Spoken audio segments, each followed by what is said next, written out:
A gallant first half, a collapse in the second, and the imperious Lions proved too strong for the undermanned Dons.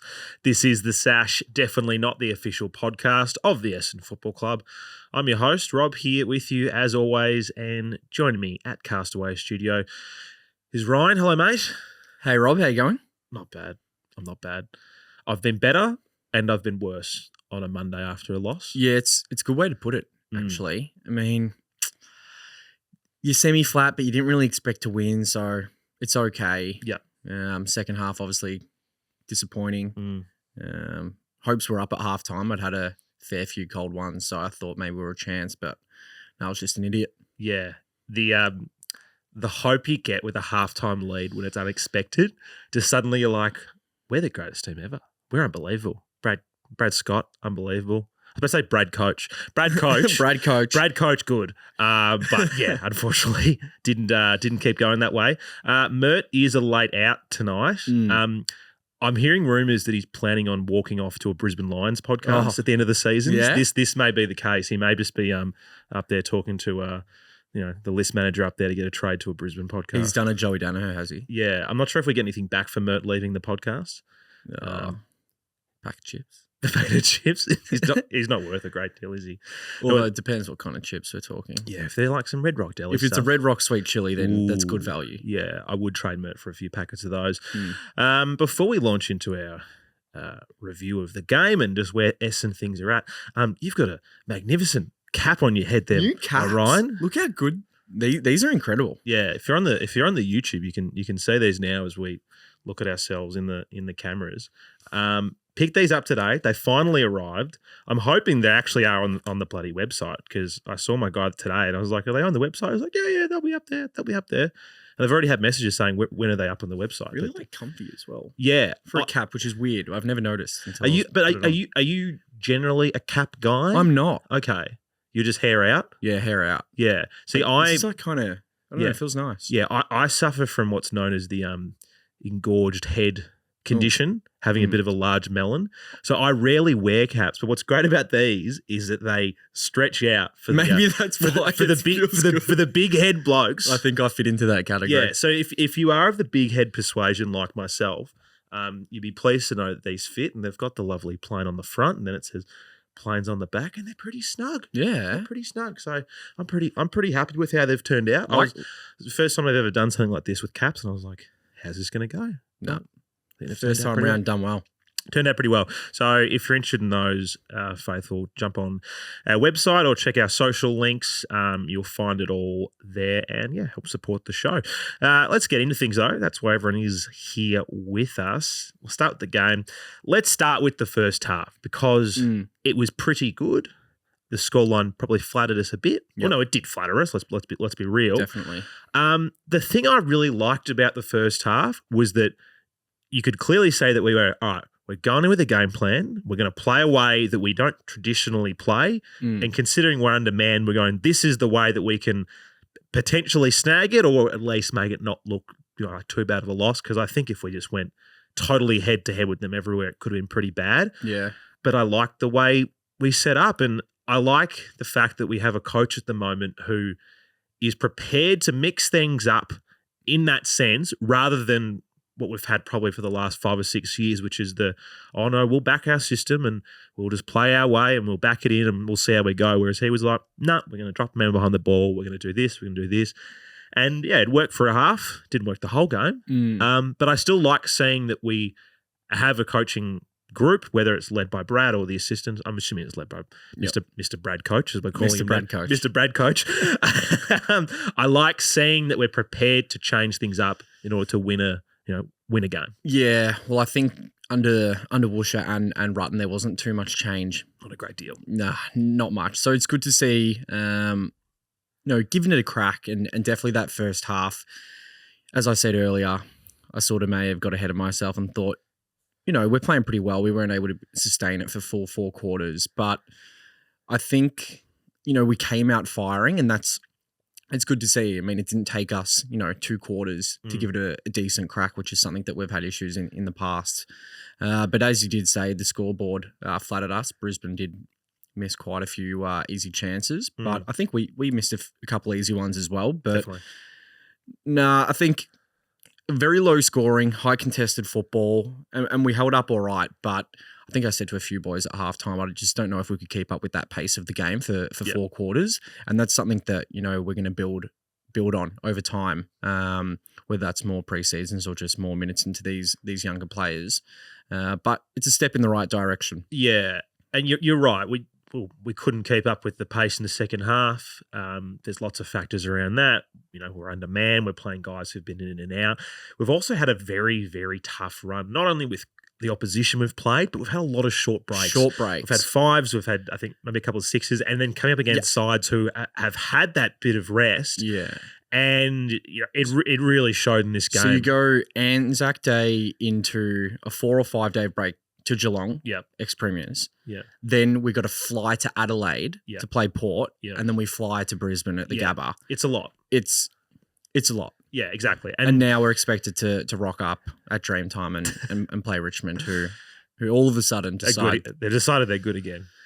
Who would have thought? Oh God, yeah. Well, we'll leave that for the moment. But yeah, there's lots of reasons why why the second half went the way it is, and yeah, it has been an incredibly tough period for us. This is, I would like to say, the end of the toughest part of our year. We do have some more challenging games later in the season, but we don't have a stretch like this. Yeah, I think we've all been looking for this round to start. What is it? Round 10? Round 10. Yep. So we've got Richmond, then maybe West Coast Carlton. West Coast North Carlton. I think. Or maybe it's West Coast North might be the other way around, either way. But that's the period that we're going into. Second half, yeah. Lions went to another gear and Joe Danaher can kick straight. Yeah, Joe Danaher learned how to kick straight, which is frustrating. There was that moment in the first quarter where he took a great mark and then absolutely sprayed one. I was like, oh, we're on here. We're on here. No, we're not. No, he ended up taking that hanger on the wing, and then I think we did the outside 5 rule when he was about maybe 70 metres outside of goal. Yeah, Phillips cooked that. Probably not the right spot to give Joe a bit of confidence, because that's his gimme right there, and that put all the confidence into his game that we saw for the remaining 3 quarters. Yeah, I said to a few friends pre-game, I was like, someone's going to kick a bag from the Lions.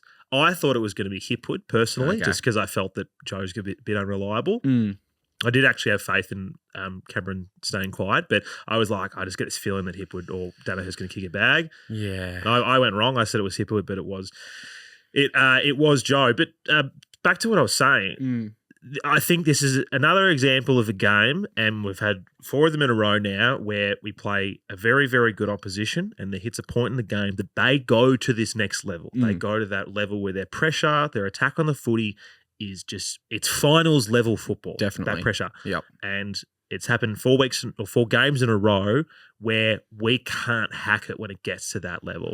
And there's lots of reasons for that. And I think it's just an indicator for us of going, look, there is still a fair gap between us and the best in the league. Yeah. I think we knew that. Do you think we've gotten better at it so this is 4 weeks in a row, right? Yeah. I think like the gap between us and the best in the competition is less than it was this time last year. Yeah, I'm definitely. very confident in saying that. But it's just, when the heat is on, we still just don't quite have that ability to just slow it down, you know what I mean? And one thing to sort of factor in is, this pressure's being brought on, and the pressure's mainly being brought on to the midfield and the defenders. And, with the defenders that we have at the moment, they're under the stock and the siege. Injuries, it's going to be hard to improve. We're missing so many vital players in our defence. I mean, Kelly was another big out as well. Yep. But geez, I hope Ridley's back. I think we all do. It's crazy. Yeah. And look, the injuries are definitely a massive factor in this, and we can talk about a few other things, which is, very indicative of the way the games have been going. But it's just the way it just shows where we're at, is that we're still not at that point where we can absolutely stop those teams. Yeah. The Melbourne game, I don't think they ever kind of hit that level. It was just a bit of an odd game. Yeah, I think they had an off game. Yeah, and no, we were awesome. We were awesome. We thoroughly deserved the win. We were absolutely the better side, but there wasn't a point where, you were like, oh man, they're absolutely humming, and then we were able to absorb that pressure. Maybe only concede a couple of goals. We just kept them afar the whole time. I mean, I think Oliver did turn it on in that second half, but we were able to just keep putting the pressure on from our end. But yeah, the last 4 weeks have been tough. Hopefully, a good learning curve, and we can take some learnings, as they say, Rob. Yes, we love a learning or two. But yeah, it's just, conceding multiple goals in a row, and it is just the way that football is these days. That teams get a lot of momentum, and the good teams are the ones who are able to absorb that pressure without conceding a big score or turn it back on them. They kicked 5 goals in a row. I mean, Collingwood kicked 7 against us. Geelong kicked probably 6 or 7 against us. I think Port, if they kicked straight, possibly could have. Yeah, you're right. Maybe I think Geelong may have kicked the first 5 or 6 for the game. So it's still just this weakness in our team, and it is expected. We're a young side.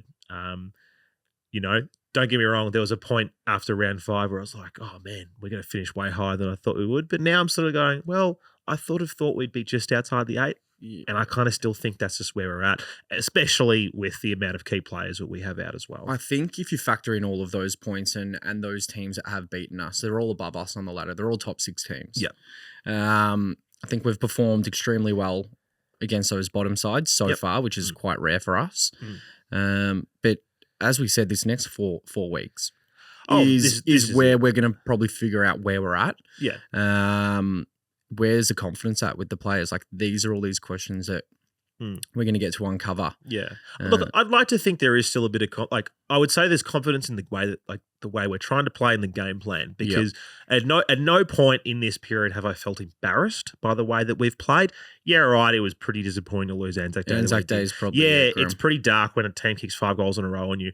But at no point in this period have I sat there and gone, oh, we've regressed to where we were last year. Yeah, no. I don't think we're that. No, we haven't regressed at all. But we haven't closed this huge gap.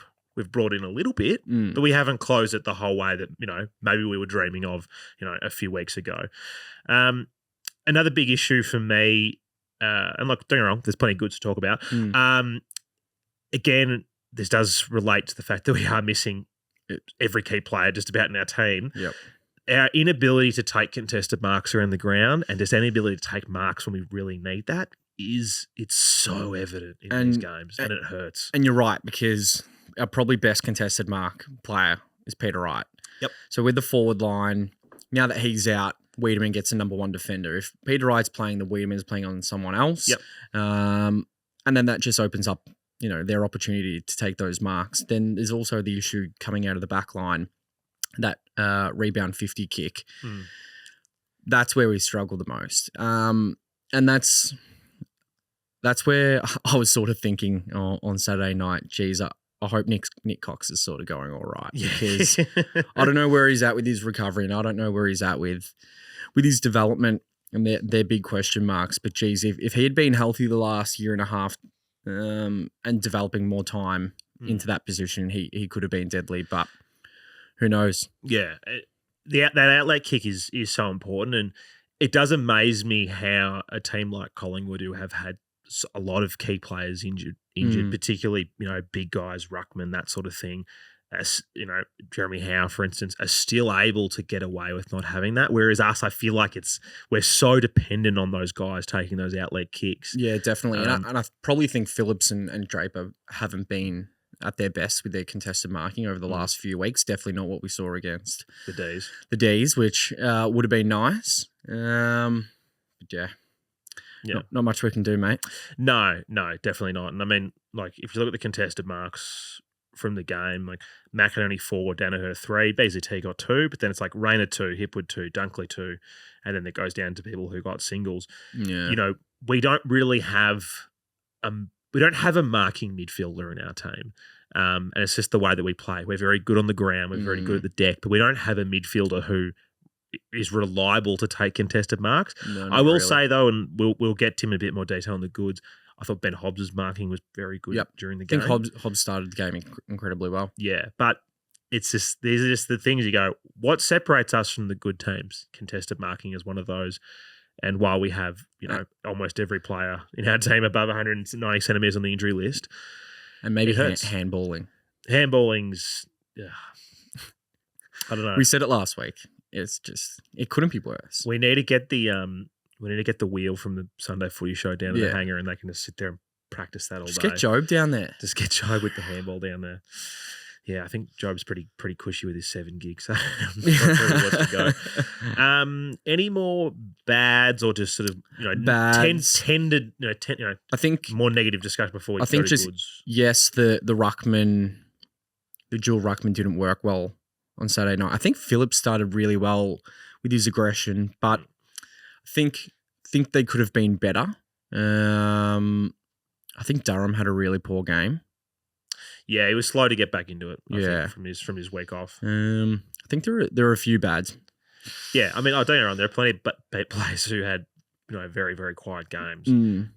But like, if I'm honest, I think I have them above Collingwood in my like Brizzy. Yeah, I think I do. Like, they're the only team who's beaten them, and they beat them soundly up there.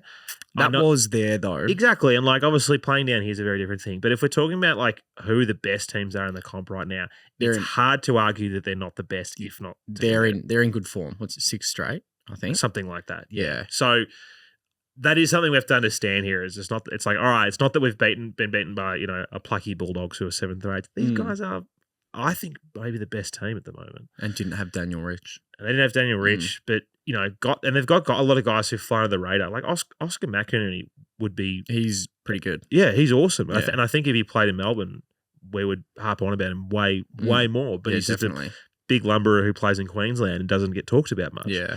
No, they got plenty of good players, and geez, have picked up some guns with Dunkley and even McKenna. Who else did they get? Gunston. So and the young kid, what's his name? Oh, Ashcroft. Yeah, he's a freak. And then there's another one coming through as well. So another Ashcroft. Yeah. I think he's either under 18s this year or he's under 17. So it's not fair. Yeah, a bit of a glitch in the system. It's not fair. It's not fair. Let's talk some goods though, because it wasn't all bad. I mean, the result definitely was, but it's not all bad. One thing that I really liked is that they are the best stoppage team in the competition. Statistically, they're the best stoppage team in the competition. I double-checked it today, but they are. Yeah.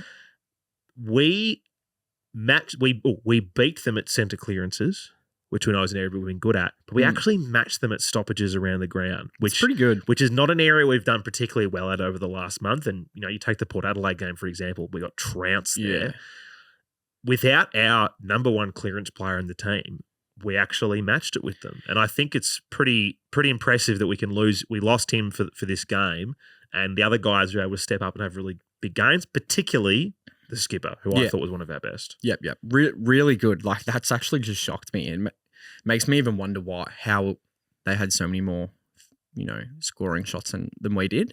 Must have been turnovers from handballs, I'm assuming. 73 turnovers to 57. I'm not sure what the scores from turnover stat is. I haven't checked that one up. Probably be that. But I feel like it would favour them. Going head-to-head against them and their midfield and pulling those numbers, it just shows that we're going in the right direction. I'm just surprised that Paco didn't have any centre clearances. I think he had one. I mean, I've only got listed down to 2 here on the but yeah, Merritt, 7 clearances. So we love that. Good to see Caldwell in there as well. Probably got a little bit more opportunity with Parrish out. Yeah. Shield was a bit stiff. He went down for an injury, and I thought he was looking pretty good. Yeah. At the time as well. And back to, it was a point that I made last week. Centre field, his best position is on the ball. Always. I know we had to put him on the wing because of who we had available to us, but if we have a close to full strength side, I do not want to see that bloke getting pushed out somewhere else. No, he was that is his best position. No, definitely. I mean, that's why we got him to the club, to play that sort of role. Yeah. And definitely not the wing. And I was about to say, how many touches did Lachie Neal have? He had 34. But anyway, I was going to say he usually averages 33. Well, he had 34. So yeah, I thought that it was good. Other goods, I think. There's a few to pick from. Yeah, you can go. Definitely Redmond. I think we probably highlighted last Monday that Redmond probably hadn't had the best 2 games. Couple, yeah. Yep. He definitely bounced back. Intercept marking, taking the game on, tackling, breaking the line. That's the the Redmond that we love to see, and Redmond that opens up the game. Yeah, there was. I think he went at something like 94%. So he went at 95.8% by foot, which I'm not exactly sure how many more you need to get to 100. But the one kick of his that has stuck in my mind was the one where he kicked it straight to a Brisbane player on the wing for some reason, because he had so many good ones. For some reason, I was watching the game and I know this is one where he just kicked it straight to someone, and I was just sitting there being like, man, is Red not going well? And then I looked at the stats and it's like, oh, he's going near perfect. I'm like, all right, he had one bad one. I'll give him that. I'll let him have it. He's actually played a really good game. But yeah, good to see him back to where he should be. And definitely with the ball being, in our defensive half so much, got a lot of it. Andy McGrath. Good game. Awesome game. Did what we knew he could do. Well, he's playing his best role. Just locked down a small forward. He's playing his best role. And the one-on-ones in the first half, he was dominating. Even the pressure in the second half when Brisbane were kicking the ball out in front of Charlie and wanting him to run onto it. Yeah. The closing speed from Andy was great. Yeah. Thought his kicking was really good as well. Yeah. Which is something that's been a knock on Andy's career. Yeah. So good to see that improving. And the confidence. You can actually see the confidence that when he's running, even at full speed, to kick a drop punt 35, 40 metres and hit a target. So, really good game from Andy. Yeah. I just like Brad Scott. Brad said in the press conference, someone spoke to him about it, and he alluded to that if Kelly was fit, Kelly was going to have that role. Okay. And I understand why they put Kelly in that position, but I'm of the opinion that Andrew McGrath should be our number one stopper for small forwards. Yeah. I think that is his best role because Kelly can take a much larger size player. Yeah, Kelly definitely can. But I think one of the best assets for Andy in his offensive side is the fact that when he does get the ball, his ability to move through traffic, and if you're hemmed in the goal line and you've got a guy running, his ability to step around a couple of players and then get the ball out is why they thought he was going to become an incredible midfielder. Yeah. But I would rather see him, the deepest line, your number one back pocket, however you want to put it. I think that's where he plays his best footy. Well, it really, really is. Yeah. And in terms of, you only expect him to lock down their best forward, right? But he's also being an offensive player and making his defender accountable. I mean, his forward or his direct opponent accountable. So he's doing it all at the moment, which is really good to see. Yeah, and I think just to double down on what I'm saying, I want to see him as a back pocket, not as a half back. Yep. I think we have other guys who can be better as rebounders, whether it be Redmond. Yep. I mean, if he's not turning even Ridley when he comes back. Even Ridley, if he's not turning it over, maybe Hind. But we'll leave Hindy for the moment. He had a bit of a mare. That was a bad, actually. He had a stinker. He had a real stinker. Yeah. It was unfortunate because you're like, all right, he's doing the right things in terms of tacking it on, and then he just skill errors, stuffed it up. Can't bounce ball. Yeah, but I would rather. Which is hard to do running quickly. I would rather see McGrath as that deepest defender. Yep. I'm not sure how that factors into us where Kelly would go, depending on who's in the game. But I think that's just where he should be playing. I think he should be our deepest small forward in terms of being deep back. Yep. Who else would you like to pick up for a good or something else? I think it's time to give Hobbsy some air time. Yep. Really good. Started the game really, really well. Composed, marking, tackling, his kicking, even finishing. Did he kick a snag? Or is that the previous week I'm thinking about? Last week he kicked 20. I think he had a shot, but he missed. Okay. I haven't got his stats in front of me, but I can quickly. Look, I just thought he was really good. Tackling pressure as well. He's probably been a little bit low on confidence and a bit flat that he hasn't been getting too much opportunity. But I think he's strong. I think he was pretty decent in the previous game as well. So it's good to see him in there. And as I said last pod, for those that listened, I'm really interested to see how Sardis is going to fit into this team with how many midfielders we've got. So who knows? It's going to be an interesting one. Yeah, I mean, I feel like he'll be hitting the VFL before he goes anywhere. Yeah, definitely. Hobbs did not kick a goal or a point, so I'm not sure what I'm thinking. Oh, maybe, no, that's me. That's me daydreaming. Is that you daydreaming? Maybe you did. I don't know. No, I definitely didn't. So it is interesting what's going to happen when Sardis is fit. I know there was discussion from Lloydie about Parrish and him being like, oh, they can afford to get rid of him. And it's like, yeah, right, I can see why you're saying that, but I stand by that we're a worse side if we lose him. I'm happy you brought that up. You just said we can afford to lose him, but we can actually afford to keep him. Yes. I'm pretty sure our salary cap is no issue at all. We have bulk cash. Why would we need to trade Darcy Parish to get a key position defender? Harry Hillenberg's coming regardless. Yeah. Is he? I want him. No, I'm just burger. I don't know. I'd love him. But we've got that extra cash to splash on a key defender without losing Das or any of our other senior or key players. Yeah, and I guess whilst yes, we do have depth in that area, as we've learnt pretty quickly this year, it only takes for a few things to go wrong. Yeah. That suddenly, we could be in a position this week that we don't have Parrish or Shield. Like obviously Shield came back on the ground, which signs as it's a good thing. But suddenly if you're going 2 or 3 down the line, like, I don't want us to have to be bringing, small half forwards into the midfield. I don't want us to have to drag McGrath out of back to play in the midfield because we're undermanned, you know what I mean? Like we want depth. Yep. And if he asks to leave, he asks to leave. But I hope he's going to stay. And I don't see why we would let him go just because we need to target a key player. I think we want to keep as many players we have in this group together as we possibly can. I think so, especially with the way he's been performing this year. I mean, he'd be top 3 Brownlow, top 5 at the moment. Yeah, he'd be on that. It's a shame he's going to slip out due to the injury, but yeah, he'd be absolutely right in the mix. Probably doesn't help that Geelong playing really well again. No. But who knows? Who knows? I mean, can they afford him? I don't even know. I don't even know how they work. A big off season. I think Zach Merritt needs a bit of a shout out. Led by example, not only from winning the ball, but I thought his pressure.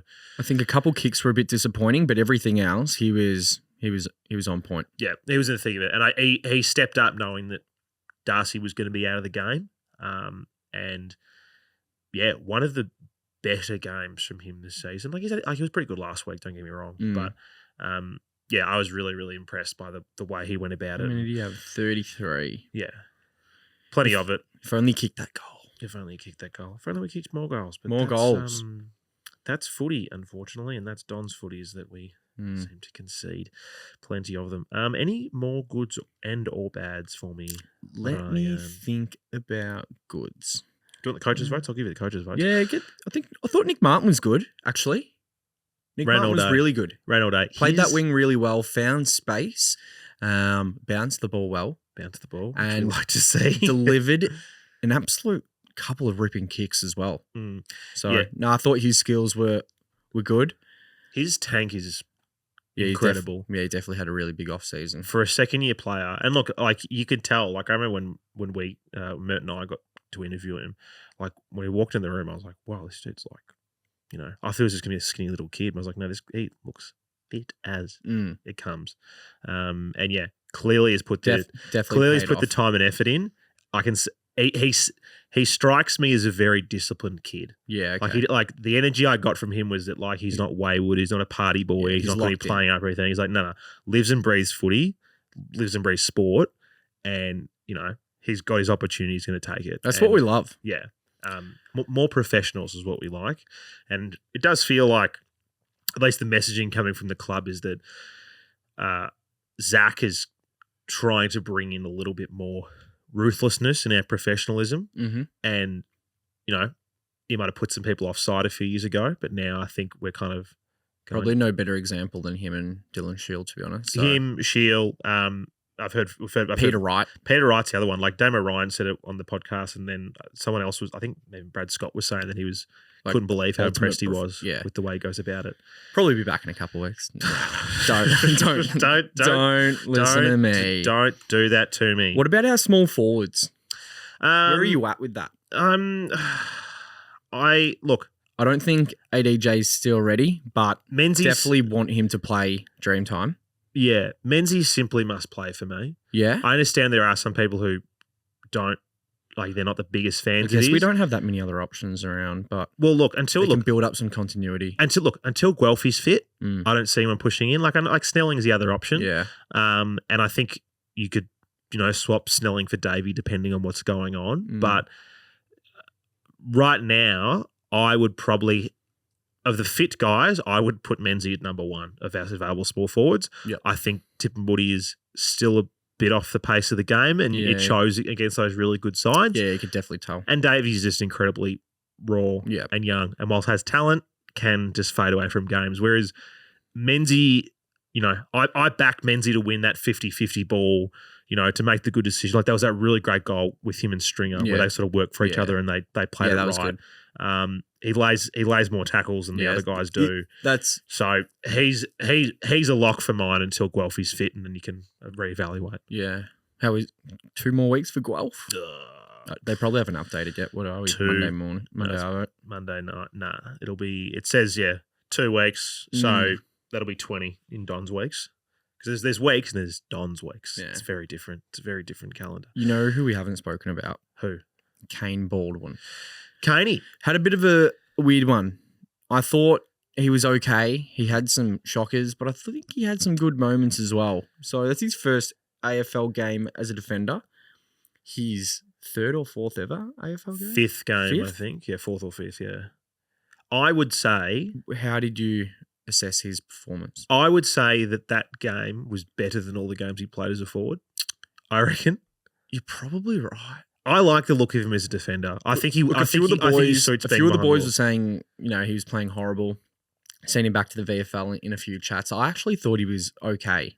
Yeah, all things considered, considering the amount of the time the ball was down there, how many games he's played, who his opposition was. Yeah, like he didn't. He was bouncing between Joe, Gunston, and Hipwood. Yeah, pretty tough. But he did a lot of the right things, and there weren't any of those moments where you're just like, oh my God, this guy. Like, there weren't any of those. And not to single out BZT because I think he's been great, but very, very raw BZT had a few of those moments where I think there was we were like, oh God, is this kid going to do it? We don't know. Whereas I didn't have those moments with Kane. Yeah, he got beaten countless times, but it's to be expected, I think. Definitely. So, yeah, I think Ridley's fit. Ridley comes back in to the side. Definitely. I guess the question would be against Richmond is that do you want to have the taller options? Would you keep Kane and take Massimo out or Hind out potentially? And I guess Kelly, if Kelly's fit as well. I'm not entirely sure. I haven't watched too much Richmond, to be honest. Yeah, I don't even know who their forwards are. I know Lynch is out. They got this big young guy, Ryan Sampson, Samson Ryan, I think. Yeah, that's it. And so he's a bit all over the shop. He's a big boy, and then there's Jack, of course. Yeah, look, I'm not upset by Kane's game, nor am I, praising the fact that we've found some gem. I think it was all right. He had a crack, and he wasn't too bad. Yeah, for what my expectation was. Agreed. Of him. So that's him. Paco, thoughts on his game? Could have spent more time in midfield for me. I just felt like I didn't see enough of it. Yeah, not enough Paco. Not enough Paco. Coach Brad, more Paco. Tim Moody, I guess we sort of spoke about it briefly, just does seem a little bit off the pace at times. Yeah, he definitely still not fully conditioned, I don't think. Yeah, bit of a gap there. Yep. Archie Perkins kicked a mint goal. Could have kicked his needed one. more. Yeah. I had a few tackles, which I liked. Who else have we got? Did I give you one? That goal was mint, though. Wasn't a good goal. I feel like we've spoken about most people, to be honest. Anyone else? ADJ is the sub. Didn't really do much. Langford just does the job. Could have done more. Obviously hurt his hand. Tough opposition. Yeah. That Payne guy is in very good form when he was on him. And Harris Andrew was just everywhere. They were intercept marking way too easily. Even their mid-sized defenders. They just do. The bodywork was just phenomenal. Yeah. We definitely got outplayed in our class in multiple times, particularly in the marking area. Harris Andrew takes 12 marks. What are you going to do? Lester? Was that the guy? Ryan Lester? Yeah, I think Lester played well. He killed us. And yeah, unfortunately, this is the symptom of not having the cattle out there. Not having Peter, not having Jones, not having, God, anyone, really. I'd love to know what Peter Wright and Wiedemann in the same forward line looks like. I think it could be pretty good, Oh, yeah, we didn't even get a game. No, and we're not going to get one until the end of the season. We might not get one this season. Peter Wright might not play again this season. Peter Wright did his shoulder the day before the Hawthorn game. Is that right? It was the day of or like a couple of days before. It was either the third. It was like He re-signed and then went out and did like a captain's run. I think it was the Thursday because the teams hadn't come out yet. Oh God, It's the most Essendon thing ever. we'd probably be like 0-9 if he was playing. Something weird would happen. Nah, we'd be mint Yeah. because Peter's awesome. No, I'm just trying to psych myself out. Sorry yourself out. I got a couple of hot takes. Do you want to hear them? Absolutely. Chuck your headies on. Got your headies there.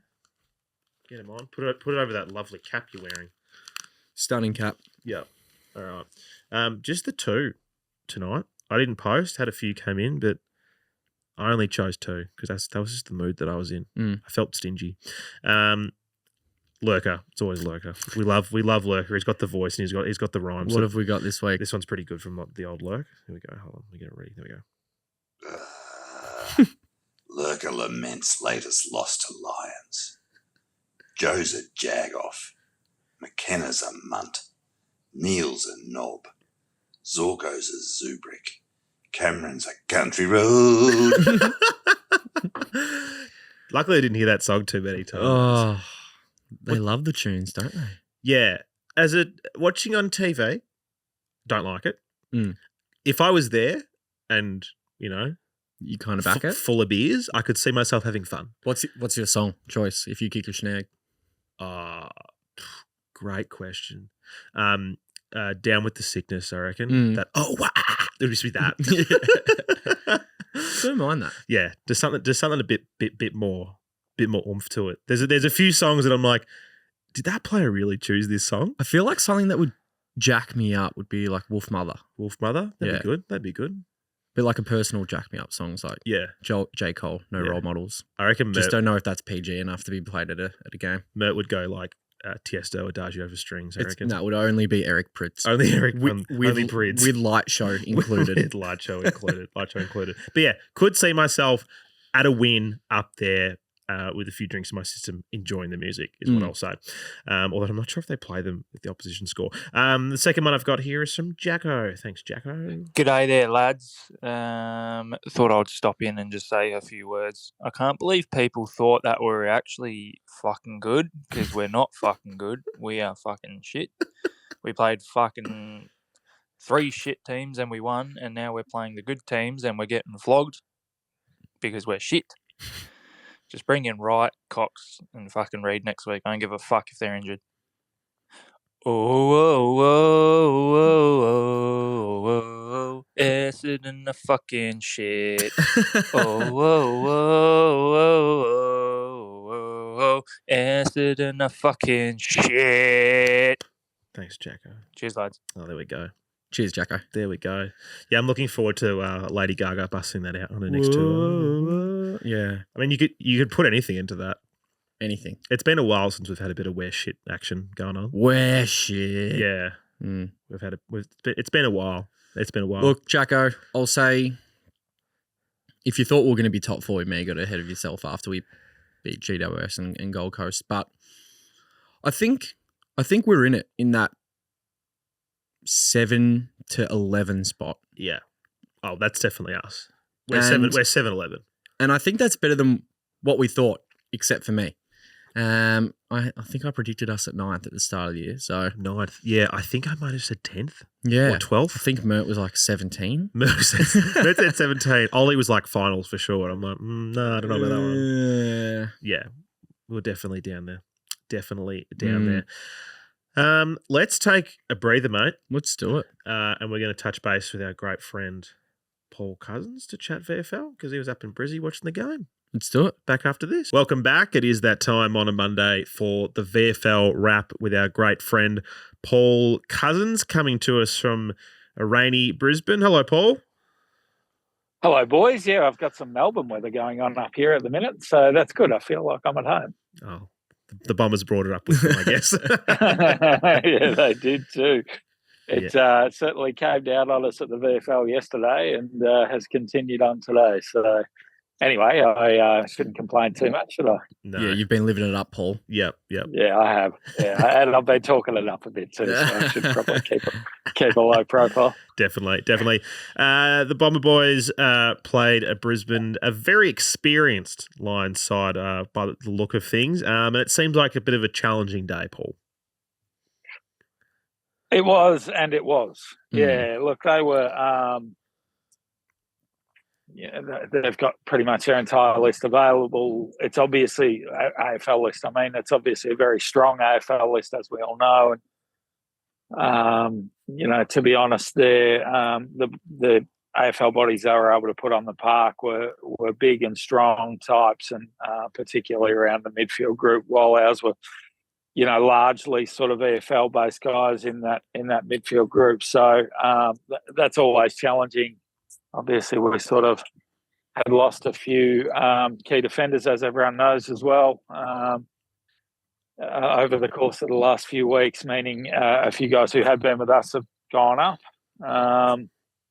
And that also has a bit of a knock-on effect. So, but when you look at their midfield yesterday, the Lions against us, they had Jared Lyons, I think they had Matheson, Naki Cockatoo, yeah, Cal Archie, Reece Matheson, Devin Robertson, who I actually think's a jet of a young player. I can't believe he can't get a game for him. So, there's, that's just a few who were running through the midfield group. So, look, we cracked in. No one certainly would have questioned our effort in the game, that's for sure. But in the end, we were probably just a bit undermanned. And they really sort of showed their class a bit as well on what was a bit of a difficult day weather-wise up there. They handled it pretty well and, showed us a bit of a clean pair of heels, as the saying goes. Yeah.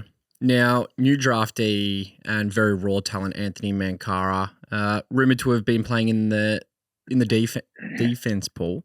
How did you find his game, and how have you sort of found his season? We know he's pretty raw, but what are sort of the strengths and weaknesses that have popped up in the first few rounds? Yeah, he played the first half forward yesterday, and then Lurker switched him into defence, which sort of had immediate impact. He was able to find some footy and had a few nice moments off half back. I think most people who know the game understand that it tends to be a bit easier to find the footy playing in the back half rather than the front half, where you've got to sort of create that space and whatever. Playing in the back half, you tend to get led to the ball a little bit and be able to run some straight lines, and he was able to do that. It seemed to sort of seep a bit of confidence into him, which was good. He had a few nice moments with ball in hand. Look, he didn't star by any stretch, but he probably had more like sort of your 10 or 11 touches, I would guess, as opposed to, small single figures that he's had the last few weeks forward. So that in itself is a positive, I think. I think, when we're talking about strengths and weaknesses, he's got some unbelievable tricks skill-wise. Yep. He can do some ridiculous things with the footy off both feet, both hands, and he can really dance with the ball. To use a BT-ism, he's not bad on the candy. I know that's James Brayshaw, isn't it? But yeah, he's good on selling a bit of the candy, and very good on the sidestep / goose step that he brings out occasionally. So that those sort of incredible, amazing moment kind of talents he's got in abundance. But he needs to be able to find the ball more to be able to show him, So that's where. So he's really just been finding his feet. Obviously, it's a huge step up for him, to be playing against some of the guys who I listed before. Obviously, 10-year AFL veteran types. And really big bodies, strong bodies, and for him. Who's a very light frame young guy to sort of step up into that kind of class has taken a bit of adjustment and will continue to, I'm sure, as you would expect. But I think he just needs to continue sort of showing some positive signs. And there was a moment yesterday where he was able to sort of dance in between a couple of guys with the ball and pick off a little inside kick, which was pretty special. Just those couple of little moments a game, if he can find the footy a bit more, and maybe going behind the ball a bit more might be an option for him to help him find it a bit more. And A bit like we talked about Tex Wanganeen last week, just finding more footy, staying more involved in the game. Anthony's at another level back from that. He's really just developing that game sense to stay involved and find a bit more ball. If he can do that and is able to show those tricks a bit more often, I think we'll all be better for it. Good to hear. Good to hear, Paul. I'd like to ask you about a VFL listed player and used to be on an AFL list as Quentin Narkle. Judging by the stat sheet, a very good day for him. But broadly speaking, what's his impact been like on the VFL program, having had that experience with Geelong? He's been terrific, Narks. He came into our program really late. It was only a week or two before the season when we were able to get him across. So initially he was sort of, I guess, finding his feet in the group and getting to know people. He's probably not the most sort of extroverted leader type. He's a pretty quiet sort of guy, very friendly, really warm sort of personality, which is always good. But he's probably just blended in nicely into the group, and he's playing some terrific footy. He was clearly one of our best couple yesterday and has been several times. I think I'm sure he'll be on the radar of some AFL clubs as a possibility if anyone's looking for that kind of inside-outside type mid who can go forward and kick goals as well, as he did again yesterday for us and has several times. I'm not sure how many goals he's kicked this year, but he's pretty consistently hit the scoreboard for us. So, he's been a great addition for us. As I said, he's a really lovely soft-spoken kind of guy, which belies he's pretty hard on the field and cracks in pretty hard. But, he's fitted in really well and really put his name forward for that mid-season draft, which I know, will be a goal for him, I'm sure. So hopefully for his sake, a club out there, whether it's us or someone else, can throw him a lifeline in a couple of weeks. Definitely. Now, Snell had 28 touches, so pretty big numbers there. Was he playing in the guts, Paul, and how did you find his game? Yeah, he was. He was going through the midfield and some time forward as well. Yep. He was a bit quiet in the first half. When I say quiet, he was still finding some footy. He just probably wasn't impacting as much as he'd like. I thought his second half was really strong. He found a lot of the footy in the second half and was able to have some more impact through the middle of the ground. Everyone who's listened to me on here will know I'm a huge fan of Snell's. I think he's the kind of guy that every good team needs. You need those guys doing the team things and willing to sacrifice for the greater good, and that's him to a T. And when he comes down, his attitude's always first class. Again, he's a lovely guy, but he's a serious worker. He really puts his head down and bum up and does his work, and we saw that again yesterday. And again, both he and Narks, against what, as I said, was probably an AFL quality midfield in many ways, were able to crack in, find plenty of footy and impact the game. So it was a great credit to both of them. Now, Paul, you did mention the mid-season draft there, and it is something that's approaching. Other than Narkle, obviously, you've just spoken about, are there any other Dons VFL boys that maybe playing to put their hands up, having a crack to maybe get picked up for the big time? I'm sure Tom Phillips would be keen to. I know he was keen to resurrect his career. He's come off some pretty major sort of injuries the last couple of years and was still in rehab pretty much when the season started for us, but has found his feet well and is really starting to now be able to impact games some more. So I'm sure he'll be keen to, and I'm sure some of the younger guys, whether they sort of, I'm not sure how many or who is going to put their hand up exactly, but guys like Billy Cootie and Sam Conforti, Brad Benacki, probably Joel Fitzgerald, a few of those guys might be a few names that come up. I think even John Jorgensen, who's been able to kick some goals for us as a young, pretty raw sort of key forward / sort of backup ruck. I know clubs are always interested in big guys who can take a bit of a pluck forward. So Yeah, that'd be a few of the names of guys who, I would imagine will put their hands up. Certainly all of them, I think, are worthy of doing so and would really contribute if they get a crack somewhere. And the other side of things, obviously, Essendon may target a key position spot considering the injury list at the time being. Is there anyone you've seen across the VFL who isn't, listed to an AFL club that, could potentially get looked at by us or either another team chasing a key position player?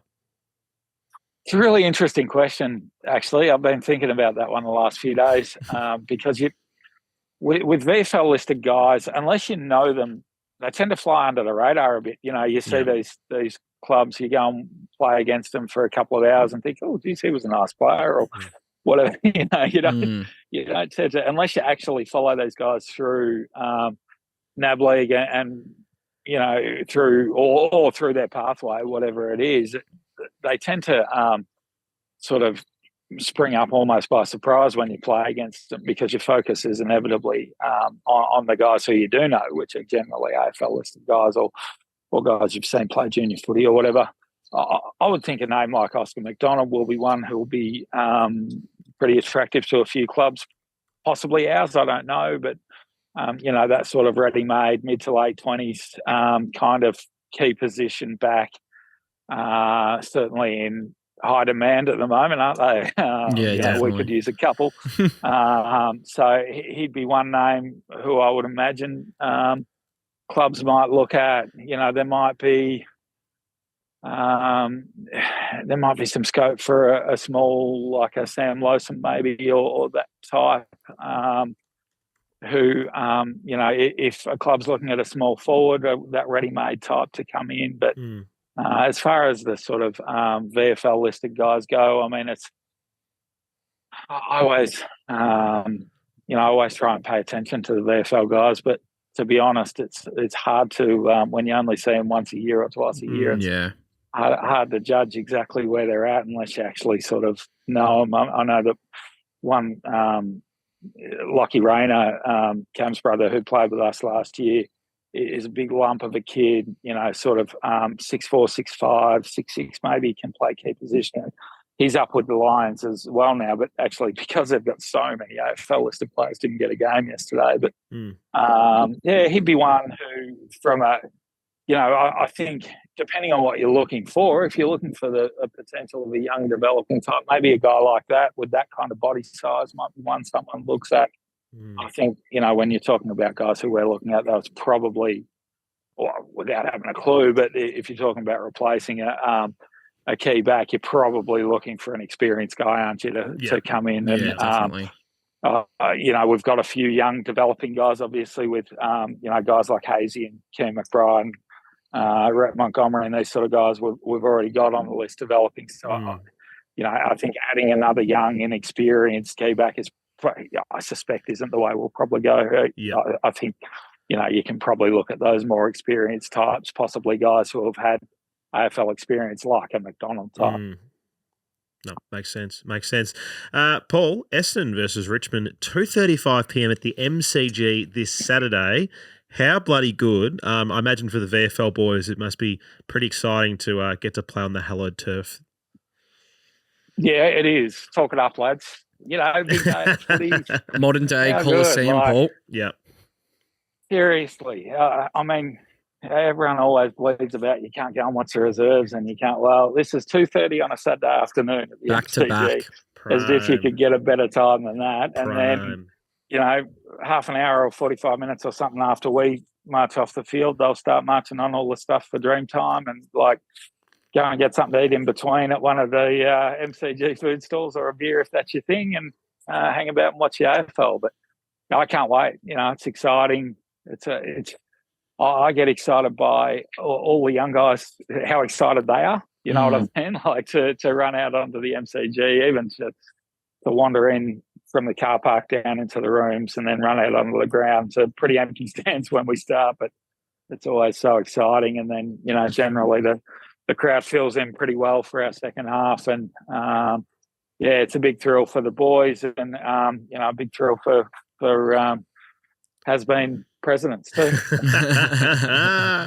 Paul, incredibly generous with your time as always. We'll touch base with you again next Monday, hopefully with some positive news for both sides. Until then, have a great week.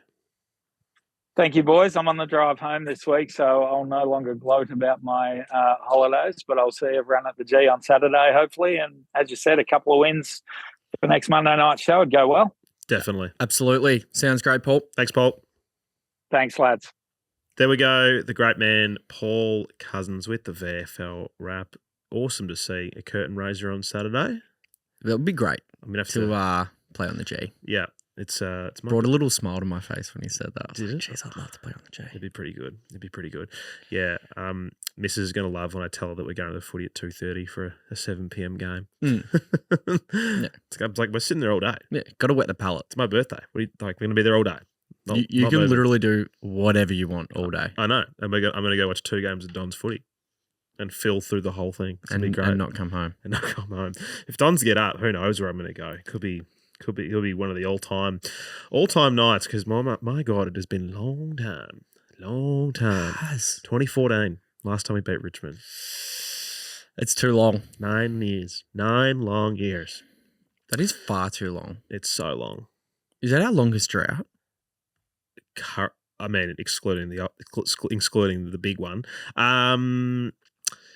Of teams who No, like out of the teams. I would say so. I can't think of who it would be. I reckon we would have beaten everyone else in the last 9 Adelaide years. we've beaten Brisbane, Carlton, yep, Collingwood, yep, Eagles, Melbourne, North. Yeah, no, it would be Richmond. It would have to be Richmond. That sucks. I hate Richmond. Port's getting on a little bit. Actually, no, we beat Port. No. No, not Port. Who was I thinking of? There's someone that's like 4 or 5 years, but no, it's definitely them. It's definitely them. Let's break the hoodoo. You said you wanted to play 20 questions before. Do you still want to play? Yeah. You still want to play? Unless you've named someone from like 1901. No, it's not 1901. I wouldn't do that to you. All right, let's play. I'm just going to not make it boring, so I'll just reel off some quick. Let's play 20 questions. Are you going to write down what I've got right in this thread? No. I'm just going to, I will. In my notes, I'm just going to tally how many questions I've asked. Yeah. All right. 20 questions. Alrighty. Have they played in between now and 2000? Between now and the year 2000? Yep. Yes. Did they win a premiership? Yes. Ooh. Alrighty. Did they win? Were they an All-Australian? According to Wikipedia, no. Okay. Were they defender? Yes. Paul Barnard. How did you get that? Did I? Oh, let's go. Wow. That's Is that impressive. right? Is there like a mirror behind me? Can you see my screen? That is really impressive. Let's go. Guess he was a bit of utility. Says here, I love how his Wikipedia says he was a hard man. He was a hard man. Wow, that's really impressive. That's really impressive. I'm pretty pumped about that. You got that in 5. I was like, I know Danny's going to message me tomorrow. yeah, that is really good. Well done. Thank you. Well done. Is that how it's done, Derek? Yeah. Thank you. Yeah. Derek's clapping. Bonus point. Which club did he play for before Essendon? Oh. Geelong? Nah, Hawthorn. Hawthorn. 11 games, 94 to 95. There you go. The things you learn. Ladies and gentlemen, thank you very much for joining us for another edition of The Sash. Thank you, Ryan, for joining me in the studio. Thank you for having me. Good to see you. Hope Mert's okay on his drive to find his wallet, wherever that may be. Fun fact, yeah. So Mert thought he left his wallet at his beach house and had to go get it. So he drove down to his beach house. Tough life, having a beach house. Yeah, very tough. Yeah. And decided, you know what, I'm just going to work from the beach house tomorrow. Yeah. So he gets there, looks around the house for his wallet, can't find it, goes back to his car. It's in his car. It's in the car the whole time. Then he's gone to go unpack all his stuff. He's got his work monitor and he forgot his laptop. So he's had to drive home. Serves him right. He's probably serves him right. Probably just arriving home now. Yeah, serves him right. Thinking about going to a Brisbane podcast. Serves you right, Mert. Serves you right. Listeners, Thursday's show is going to be a belter. Why? Because we've got on on the satellite. We've got Smart Damo, always a good Holy show. hell.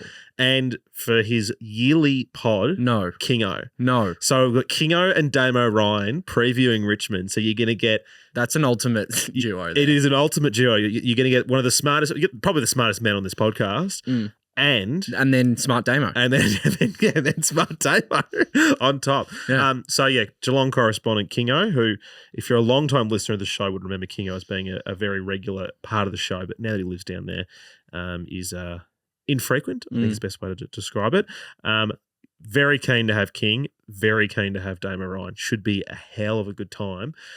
So make sure you sign up to our premium pod to get access to that. $4.99 a month or $42 for the entire year. Help support the show. If you also want to support the show, you can get a cap like the one that I'm wearing right now. Looking very good, mate. It looks great. Yeah. Dead set. Yeah. My Sasha, who is a Collingwood supporter, was like, "So can you get me one of those?" And I'm like, this is how it starts. Like, If you've got a Collingwood supporter girlfriend as well, yeah. why do we do it to ourselves? I don't know. I said to him, I'm always like to him, like, if you love me, you'd change teams. And she's like, no. Yeah. I think because it upsets me, she doesn't. Like, Gemma is that except for one game every year. Yeah, which one's that? Fucking Anzac Day. Yeah. She wears... let's not talk about this now. I don't need another therapy session. Yeah. Should we just sack our misses and date each other? Yeah. Yeah. Done. It'd be a great time. It'd be a great time. All right. Listeners, thanks as always for supporting the show. Thank you to our sponsors, our premium members, and everyone else who makes this show possible. We will see you Thursday for our Richmond preview, and hopefully we can break this little drought with the Tigers. Bye. Bye.